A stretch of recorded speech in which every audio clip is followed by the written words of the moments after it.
ಇದನ್ನು ಕೇಳಲಿಕ್ಕೆ ಬಯಸ್ತೀನಿ ನಾನು. ಇಲ್ಲಿ ಸಿದ್ದರಾಮಯ್ಯನವರೇ, ದೇವರಾಜ ಅರಸು ದಾಖಲೆ ಮುರಿತಾ ಇದ್ದೀರಿ. ನಿಮಗೆ ಒಂದು ನೆನಪಿಸ್ಕೊಡ್ತೇನೆ. ಇದೇ ಹಿಂದಿನ ಮುಖ್ಯಮಂತ್ರಿಯಾಗಿ 2017 ಕಲ್ಲಪ್ಪ ಅಂಡಿಬಾಗ್, ಏನು ಅಹಿಂದ ನಾಯಕರು ಇವರು, ಪ್ರತಿ ಜಿಲ್ಲೆ ಒಳಗೆ ಅಹಿಂದ ಸಮಾವೇಶ ಈಗ ಮಾಡ್ತಾರಂತ. ಈಗ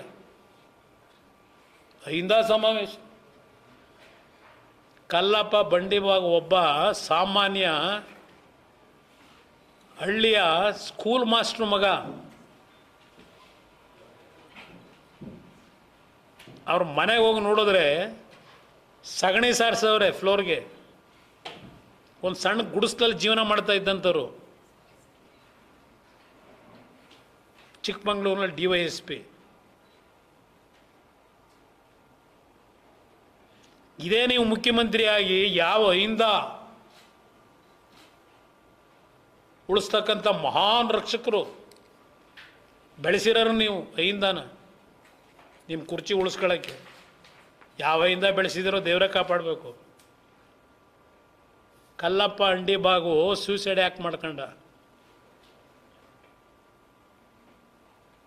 ಪ್ರಾಮಾಣಿಕ ಒಬ್ಬ ಅಧಿಕಾರಿ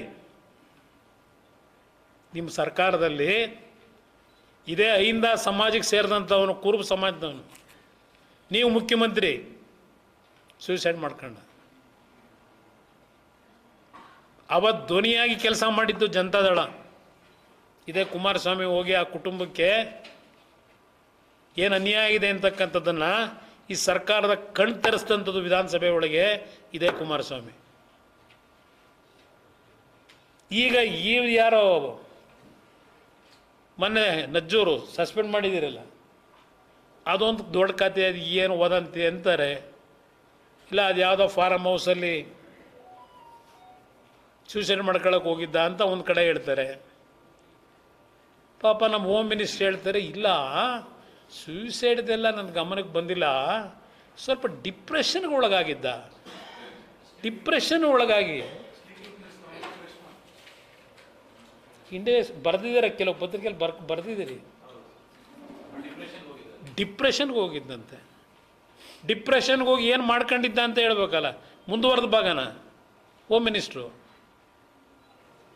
ತುಮಕೂರು SP ಯಾಕೆ ಕಳಿಸಿದ್ದೀರಿ ಫಾರಮ್ ಹೌಸ್ಗೆ?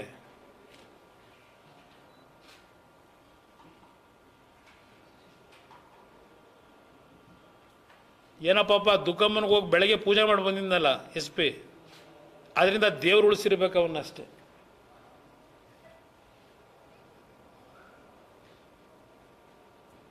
ಇದು ಸಿದ್ದರಾಮಯ್ಯನವರೇ ನಿಮ್ಮ ಕೊಡುಗೆ. ಇದೆಲ್ಲ ಬರೀತಾರೆ ಇತಿಹಾಸದಲ್ಲಿ ಯಾರಾದರೂ.